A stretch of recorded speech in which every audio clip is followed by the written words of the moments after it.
আসসালামু আলাইকুম viewers, Sabinus কিচেনে তোমাদের স্বাগত জানাই। এর আগে তোমরা অনেকভাবে চানা মশলা রান্না করে খেয়েছো, একবার এইভাবে বানিয়ে দেখো। আশা করছি তোমাদের পছন্দ হবে এবং তোমার পরিবারের সকলেরও খুবই পছন্দ হবে। Let's go. Oh my god. Aha. Yes.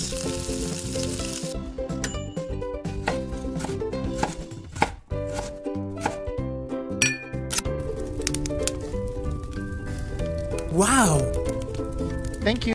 আগের দিন রাতে ছোলা ভিজিয়ে রেখেছিলাম পানি দিয়ে, এবং প্রেসার কুকারে সর্ষের তেল দিয়ে গোটা গরম মশলা, তেজপাতা ও হাফ চামচ জিরা দিয়ে আমি ভালো করে লাল করে ভেজে নেব। যখন ফোড়ন দিয়ে সুন্দর গন্ধ বের হবে, আমি দুটো বড় পেঁয়াজ একেবারে চপারে কুচি কুচি করে নিয়ে দিয়ে দিচ্ছি। পেঁয়াজ আমি লাল করে ভেজে নেব। 1 চামচ আদা রসুন বাটা দিয়ে আবার কিছুক্ষণ আমি ভেজে নেব।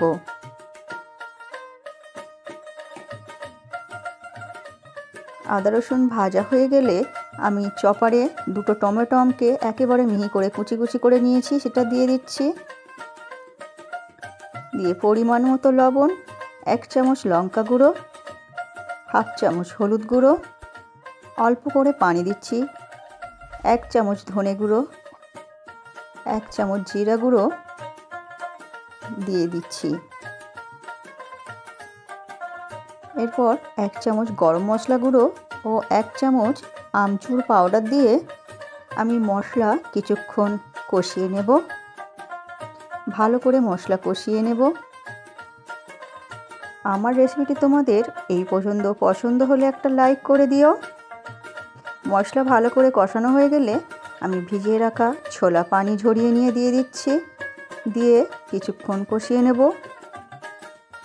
কষানো হয়ে গেলে আমি পানি দিয়ে দেব বেশি করে। পানি দিয়ে আমি নেড়ে দেব। নেড়ে দিয়ে প্রেসার কুকারের ঢাকনা বন্ধ করে আমি ভালো করে সেদ্ধ করে নেব কয়েকটা সিটি দিয়ে। 2 থেকে 3 চামচ আমি ছোলা তুলে নেব, নিয়ে ওটাকে ভালো করে ম্যাশ করে আমি তরকারিতে দিয়ে দেব।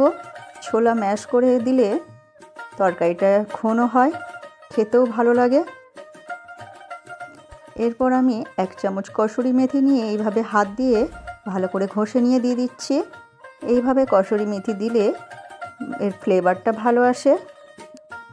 পর নেড়ে দিয়ে আবার আমি প্রেসার করে ঢাকনা এঁটে দিয়ে আবার 2 থেকে 3টে সিটি আমি দিয়ে নেব প্রেসার কুকারের।